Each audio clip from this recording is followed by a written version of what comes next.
Did you know there are vegetables you only have to plant once and they come back every single year for decades, getting more productive each time? The USDA documented 31 of them in 1947, distributed the research to every county extension office in the country. By 1962, that bulletin was out of print, never reissued, never updated. Not because the plant stopped working, not because the science was wrong, because the American seed industry, worth $4.7 billion annually, is built on one thing: you buying seeds again next year. Perennial vegetables destroy that model completely. You plant them once, they come back. You never need to buy them again. So the research got buried, the catalog listings disappeared, and an entire generation of American gardeners grew up believing that starting over every spring, spending $150, $200, sometimes more, was just what gardening meant. It isn't. I've spent 4 years digging through those original USDA bulletins, cross-referencing pre-war homesteading manuals, and visiting Amish communities in Lancaster County, Pennsylvania, farmers who never stopped growing these crops because their food security depended on it. What I found was a complete food system the modern gardening industry quietly walked away from. Today, I'm revealing 5 perennial survival vegetables from that buried USDA list, the ones that are easiest to establish, require the least maintenance, and produce the most food per square foot over time. Plus, a bonus 6th plant that most experienced gardeners have never heard of, one that produces more calories per square foot than almost any annual vegetable you've ever grown, costs nothing to maintain, and has been quietly growing in Appalachian homesteads since before the Civil War. Let's get into it. To understand why perennial vegetables disappeared from the American garden, you have to go back to a specific moment in history. Not a dramatic one, not a single decision made in a boardroom, but a slow, deliberate shift that happened between 1945 and 1960 and reshaped how an entire nation thought about growing food. But first, go back further to 1917. During the First World War, the United States government launched the War Garden Campaign, a nationwide push to get American civilians growing their own food to reduce pressure on commercial supply chains. The USDA published guides, extension offices trained volunteers, millions of households planted gardens on every available patch of ground, backyards, vacant lots, city parks, school grounds. And the crops those guides recommended were not exclusively annuals. The 1919 USDA Home Garden Bulletin, which I have a photocopy of, dedicates 11 pages specifically to perennial vegetables: asparagus, horseradish, rhubarb, sorrel, sea kale, scorzonera, globe artichoke, good King Henry. It describes them not as specialty crops or curiosities, but as the foundation of a serious home food supply. The language is direct. These crops, once established, require minimal labor and return reliable harvests for decades. Every home garden should contain a permanent bed. Every home garden should contain a permanent bed. That language did not survive the 20th century. By the time the Second World War ended and American prosperity began its post-war expansion, something fundamental changed in the relationship between the American household and its food. The supermarket replaced the garden as the primary food source. Suburban lot sizes shrank, and the seed industry, which had been a modest, regional, largely non-commercial enterprise, began its transformation into the multi-billion-dollar market it is today. The economics of that market required annuals, and perennial vegetable is a one-time sale. You buy the crown, the root division, the cutting once, and it produces for you indefinitely. An annual is a recurring sale, same customer, same product, every single year without interruption. From a pure business standpoint, annuals are not just preferable, they are essential to the model. Between 1950 and 1970, the major seed catalog companies, Burpee, Harris, Stokes, systematically reduced their perennial vegetable offerings. Varieties that had been listed continuously since the 1890s quietly disappeared from catalogs. Extension bulletin reprints stopped including the perennial sections. University research funding shifted almost entirely toward annual crop improvement, yield optimization for tomatoes, peppers, corn, beans, crops that fed both the home garden market and the industrial agriculture complex simultaneously. By 1975, the average American seed catalog contained fewer than 4 perennial vegetable varieties. In 1897, that same catalog, I'm referencing the Burpee catalog specifically, listed 23. 23 down to 4 in less than 80 years. And it wasn't just the catalogs, it was the knowledge infrastructure around them. The county extension agents who had been trained to advise on perennial bed establishment retired and were replaced by agents trained on an entirely annual focused curriculum. The homesteading grandmothers who knew how to divide a skirret crown or overwinter a globe artichoke died, and that knowledge died with them in most families. What survived in the margins. In Amish communities in Lancaster County and Holmes County, Ohio, where food self-sufficiency was never replaced by supermarket dependency, perennial vegetables never left the garden. Harold's family has maintained continuous perennial beds since his great-grandmother established them in the 1920s. When I walked those beds with him in November 2021, he showed me asparagus crowns that had been divided and redivided across 4 generations, a horseradish stand that had never been replanted, lovage so established it had become a permanent landscape feature. These weren't heritage crops preserved out of sentiment. They were survival infrastructure, maintained because they work, because they persist, because they produce when conditions are difficult, and because they ask almost nothing of the gardener once they're in the ground. The USDA knew this in 1919. The extension system knew it in 1943. The seed industry knew it when they stopped selling these plants. The question is, why did it take the rest of us this long to notice? Here is what an annual vegetable is doing underground that most gardeners never think about. Every spring, an annual plant, your tomato, your pepper, your zucchini, germinates from seed and immediately begins a race against time. It has one growing season to sprout, establish a root system, grow to maturity, flower, set fruit, and produce viable seed before the cold kills it.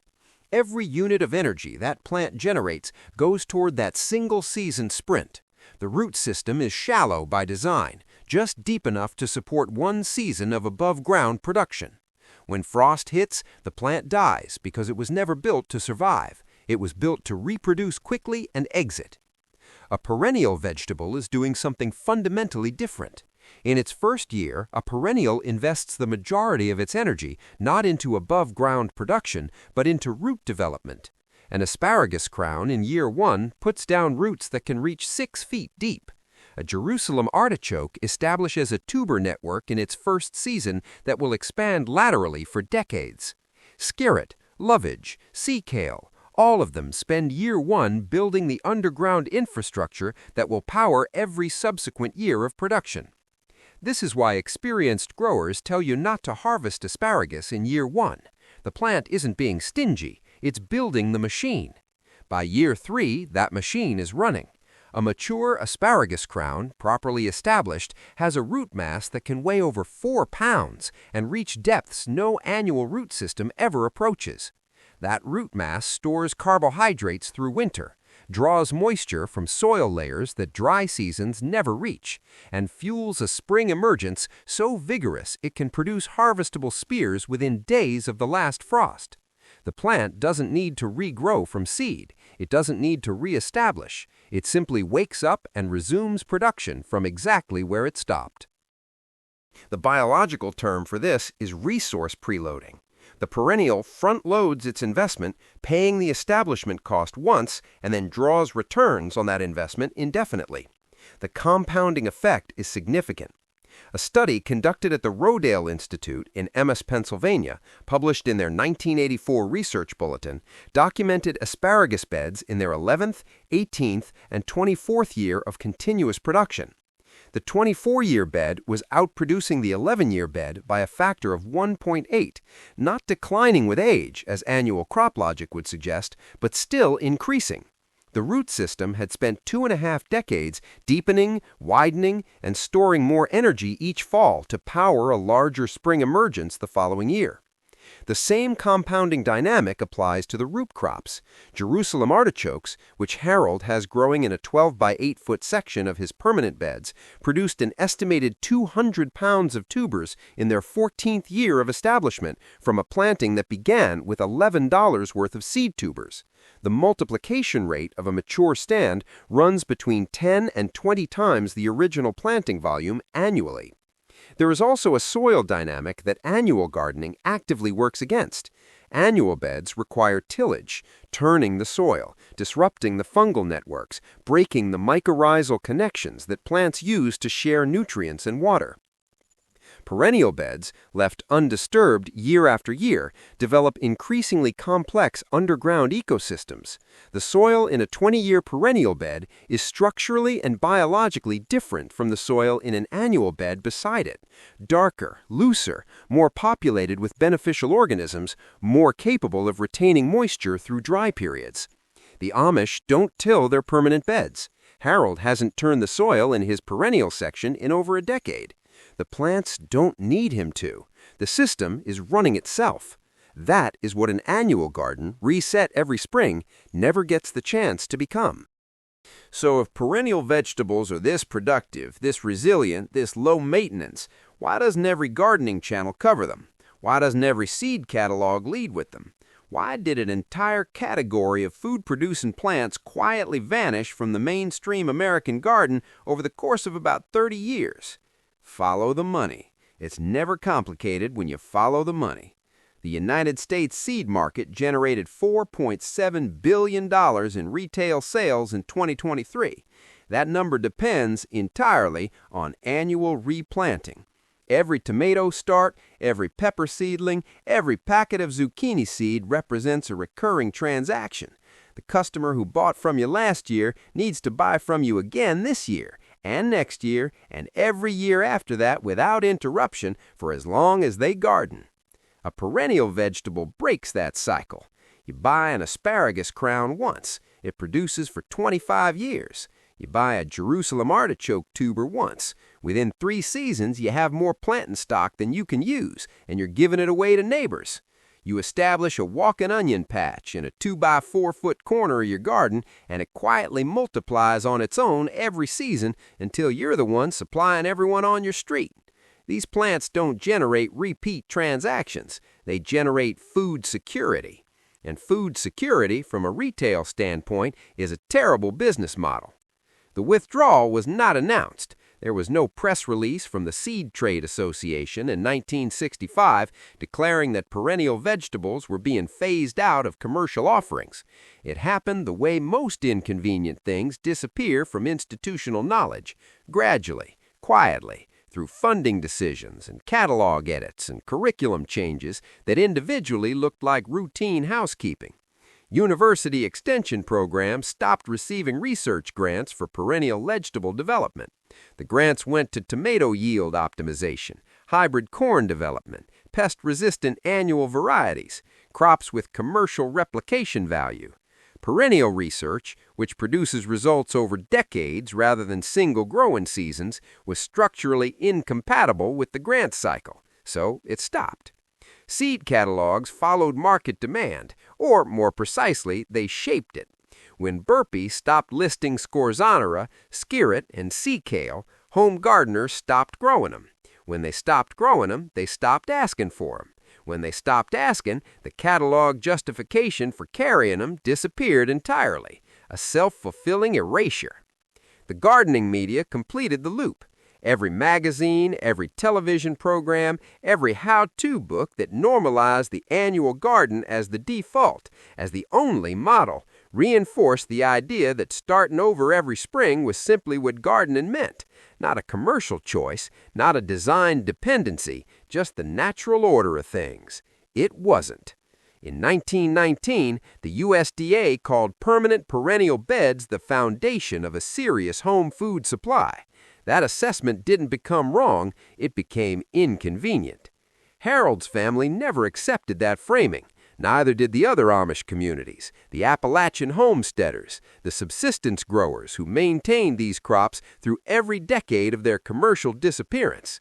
They kept growing them because they work. Now you know why no one told you about them sooner. Now let's get into the ground. These are 5 perennial vegetables that form the backbone of a permanent food garden, chosen specifically for their productivity, their resilience across a wide range of climates, and their near-zero maintenance requirements once established. No exotic inputs, no specialized equipment, no experience required beyond putting them in the right place once. 1. Asparagus. Asparagus officinalis. Lifespan, 25 to 30 years. Asparagus is the cornerstone of any serious perennial food garden. Plant it once, give it 2 years to establish, and it will produce reliable spring harvests for the rest of your gardening life. Buy 1-year-old crowns, not seeds, not 2-year crowns, which are more prone to transplant shock. Jersey Night and Jersey Supreme are the most reliably productive varieties across a wide climate range. In early spring, before the last frost, dig a trench 12 inches deep and 12 inches wide. Work 2 inches of finished compost into the bottom. Place crowns 18 inches apart, roots spread wide like a spider, not bunched, not folded. Cover with 3 inches of soil. As spears emerge over the following weeks, gradually fill the trench until it's level with the surrounding bed by midsummer. Do not harvest in year 1. Do not harvest heavily in year 2. This is the establishment investment. By year 3, harvest every spear that emerges for the first 6 weeks of spring. Then stop, let the ferns grow, and allow the plant to recharge for next season. Feed with compost once every fall. Do nothing else. Harold's asparagus beds in Lancaster County produce between 40 and 60 pounds per 20-foot row annually from crowns that have been in the ground since 1986. 2. Jerusalem artichoke, Helianthus tuberosum. Lifespan, indefinite. If asparagus is the cornerstone, Jerusalem artichoke is the workhorse. Plant it once, and your primary challenge for the rest of your life will be managing how much it produces, not whether it produces. Jerusalem artichokes, also called sunchokes, are native to North America, which means they're adapted to virtually every climate in the continental United States. They grow to 8 or 10 feet tall, produce cheerful yellow flowers in late summer, and yield dense, nutty tubers that store beautifully in the ground through winter. You can harvest them any time the ground isn't frozen, which in most climates means a harvest window that runs from October through March. Plant tubers in early spring, 4 inches deep, 12 to 18 inches apart in any location that gets at least 6 hours of sun. They will grow in poor soil, they will grow in compacted soil, they will grow where almost nothing else will. By fall of year 1, you will have a full stand. By year 3, that stand will be producing 15 to 20 pounds of tubers per plant. One caution, give them a dedicated bed with a physical barrier, landscape edging sunk 12 inches deep, or they will expand beyond their intended space. This is not a problem, it is just a fact to plan around. 3. Egyptian walking onion, Allium proliferum. Lifespan, indefinite. This is the plant Harold pointed to when I asked him what he'd grow if he could never visit a supplier again. Egyptian walking onions produce small bulbs at the top of their stalks, called topsets, that become heavy enough to bend the stalk to the ground, where they root and start new plants. The onion literally plants itself. It walks across your garden, season after season, without any intervention from you. Plant sets or divisions in fall or early spring, 6 inches apart, 1 inch deep. Harvest the underground bulbs like regular onions, harvest the green tops like scallions, or harvest the top sets and replant them wherever you want new plants. Every part is edible at every stage of growth. A 4x4 foot planting established this fall will be self-sustaining and self-expanding by next summer. You will never buy onion sets again. 4. Lovage, Levisticum officinale. Lifespan, 10 to 20 years. Lovage is one of the most underplanted perennial food crops in the American garden, which is remarkable because it is one of the most useful. Every part of the plant is edible. The leaves taste like an intense, complex celery and can be used anywhere you would use celery: soups, stews, stocks, salads, seasoning. The stalks can be eaten raw or cooked. The seeds are a spice. The roots are edible. One lovage plant established in a permanent bed functions as a perennial celery supply that requires nothing from you beyond an annual putback in late fall. Plant from seed indoors in late winter or purchase a single transplant from an herb nursery. Lovage is often stocked in the herb section rather than the vegetable section, which is why most gardeners walk right past it. Transplant into rich, moisture-retentive soil in a spot that gets partial to full sun. Space plants 24 inches apart. They will reach 4 to 6 feet tall at maturity and spread substantially. By year 2, a single lovage plant will produce more leaf material than most households can use. It will die back completely in winter and return reliably every spring without any assistance. 5. Perennial kale, Brassica oleracea var. Ramosa. Lifespan, 5 to 10 years. This is the crop that stopped me in my tracks when I first saw it standing in Harold's garden in late November. Green, upright, fully intact, while everything around it had been killed by repeated hard frosts. Perennial kale, sometimes sold as Dobenton's kale or tree kale, does not die at the end of the season.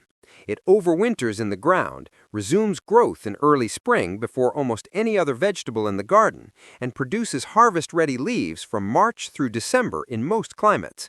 In mild winters, it produces straight through. It does not set seed the way annual kale does. It propagates by cuttings. Take a 6-inch stem cutting in late summer, strip the lower leaves, push it into moist soil, and it will root within 3 weeks. One established plant can generate dozens of new plants each season. Plant rooted cuttings or purchase transplants in spring, 24 inches apart, in well-drained soil with full sun. Cut harvests from the outer leaves, leaving the growing center intact. Feed with compost in spring and again in midsummer. In year 2, a single plant will produce continuous harvests from the first warm day of spring to the first hard freeze of winter, and then stand there, green and stubborn through the freeze anyway.